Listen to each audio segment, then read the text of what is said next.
نو ایوب علیه السلام دا د ابراهیم علیه السلام نه 100 کاله وروسته په 5م پوش کې د ابراهیم علیه السلام دی.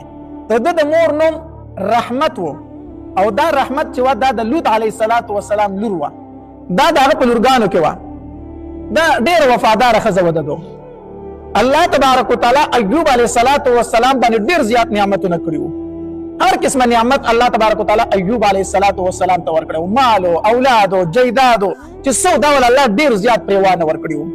مفسرین لیکي وایي د ایوب علیه السلام ځمکه چې وه ځمکه دا دومره زیاته ځمکه وه چې په هغې کې به 500 قلبې لګیا وې. 500 قلبې. نو چې 500 قلبې شو نو په یو قلبه کې 2 غویان وو. نو 1000 غویان به د ایوب علیه السلام په ځمکو کې د کروندې دپاره لګیا وو. 500 قلبې لکه نن سبا چې ستا 500 ټیکټرې وي د زمیندارۍ دپاره. او د دې سره نوکران به هم دا قلبې به هم چلولې. دومره ځمکې د ایوب علیه السلام دا خو هغه ځمکې چې کومې په سم باندې وي د کروندې ځمکې وي. هغه ځمکې چې د کروندې نه وي هغه به څومره وي.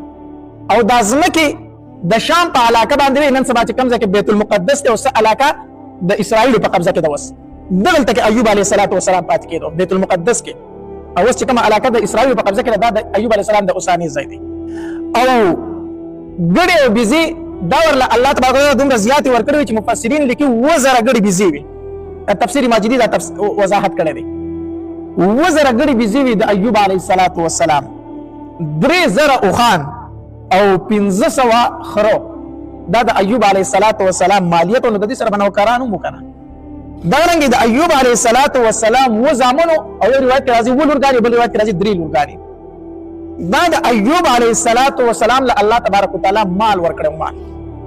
خو د دې باوجود به ایوب علیه السلام هر ټیم د الله په عبادت کې مصروف د الله بندګي به یې کوله.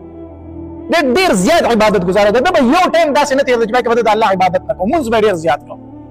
نو یو ځل فرشتو د ایوب علیه السلام دا صفت په اسمان کې بیان کړو. چېرې د ایوب علیه السلام ډېر د الله بندګي کوي. ډېر عبادت کوي د الله تبارک وتعالی. دا یاد وساتئ نیک انسان چې د صفت بره په فرشتې په اسمانونو کې کوي. د صفت بره په اسمانونو کې هم کېږي. لکه حدیث مبارک کې راځي وایي کوم انسان چې نیک عمله وي او الله تبارک وتعالی ته خوښ وي نو الله تبارک وتعالی جبرئیل علیه السلام ته وفرمایي ای جبرئیله دا پلانکې انسان نه دی دا پلانکې بنده دا زما ډېر زیات خوښ دی ته ورسره مینه وکړه. ته ورسره څه وکړه؟ مینه وکړه. نو جبرئیل علیه السلام ورسره مینه شروع کړي. نو په 1 اسمان کې چې کومې فرشتې دي نو جبرئیل علیه السلام د 1 اسمان فرشتو ته وایي ای فرشتو الله تبارک وتعالی د پلانکې بنده سره مینه کوي تاسو ورسره مه وکړئ. نو د 1 اسمان فرشتې د شپږم اسمان فرشتو ته وایي د پلانکې بنده سره الله مینه کوي تاسو ورسره مه وکړئ. نو د شپږم اسمان فرشتې د 5م اسمان او د 5م هغه 4م او 4م هغه 3م او 3م هغه 2م او د 2م هغه اول. نو پس وړو اسمانونو کې چې څومره فرشتې دي دا د دې انسان سره څه شروع کړي؟ مینه او محبت شروع کړي. بیا الله تبارک وتعالی فرشتو ته وایي د دې انسان سره چې زه مینه کوم که نه نو تاسو زما د بندګانو په زړونو کې هم د مینه ور واچوئ. زما د نیکانو بندګانو په زړونو کې د مینه ور واچوئ. نو دا فرشتې په ځمکه کې چې څومره نیکان بندګان دي د هغوی په زړونو کې د دې انسان څه ور واچوي؟ مینه ور واچوي. نو دا نیکان څه وایي؟ هلکه پلانکی سړی ډېر نیک سړی دی راځه چې خواله لاړ شو ملاقات به ورسره وکړو.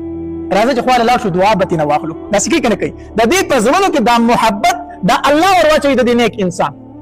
خو نیک انسان مې یاد کړو. ښه څوک مې یاد کړو؟ نیک انسان د نیکانو خلقو په زړونو کې محبت الله د دغې نیک بنده ور واچوي. د بدانو په زړونو کې نه د بدانو په زړونو کې نه. ځکه چې د الله تبارک وتعالی د کم انسان سره مینه شروع کړي که نه نو د هغه سره فرشتې مینه شروع کړي. د هغه سره نیکان بندګان مینه شروع کړي. نو د هغه سره دښمني څوک شروع کړي؟ شیطان. د دغې نیک بنده سره شیطان دښمني شروع کړي. نو بیا چې د شیطان کوم دوستان دي دا بدان خلک په دنیا کې نو شیطان ترې نفرت کوي د دې نیک انسان. نو د شیطان چې کوم ملګري دي دا بدان نه د دغې نیک انسان نه بیا نفرت کوي. نو هلکه وایي دا پلانکې سړی پلانکې ملا داسې دی پلانکې ملا داسې دی داسې خبرې پسې بیا کوي که نه دا هغه د شیطان دوستان دي. دوی له دا خبرې دا شیطان په دې ځای کې اچوي. او نیکان خلک د دې نیک بنده صفت کوي پلانکې مولوي صاحب داسې او داسې او راځئ چې دعا ترېنه واخلو ملاقات له لاړ شو. نو د نیک بنده محبت الله د نیکانو په زړه کې اچوي سره مینه کوي. او د بدانو په زړه کې د دې نیک انسان دا نفرت چې دا ورله شیطان اچوي د هغوی په زړونو کې ځکه دا د شیطان دوستان. نو فرشتو د ایوب علیه السلام صفت په اسمان کې شروع کړو. دا ډېر نیک بنده دی د الله تبارک وتعالی ډېر عبادت دی. نو دا شیطانان چې دي دا به اسمان ته بره ختل. دا خو چې نبي علیه السلام الله تبارک وتعالی دنیا ته راولېږو پیغمبري ورته میلو شو نو شیطانان بره اسمان ته ختل بند شو. د دغې ټیمه پر دوی بره اسمان ته ختل او د فرشتو خبرو ته به یې غوږ کېښودو. نو دا ابلیس بره ختلی و نو چې کله فرشتو دا صفت ته د ایوب علیه السلام نو دې ابلیس الله تبارک وتعالی ته ووایي هغه به ستا بندګي نه کوي د هغه زړه روغ دی. هغه چې دا نه کوي نو څه چل به کوي؟ څومره ځمکې دې ورکړي دي څومره مال دی ورکړي، څومره اولاد دی ورکړي، څومره جایداد دی ورکړي، هغه سره د څه شي کمې دی؟ په زړه روغ دی چې ستا بندګي نه کوي، څه چل به کوي؟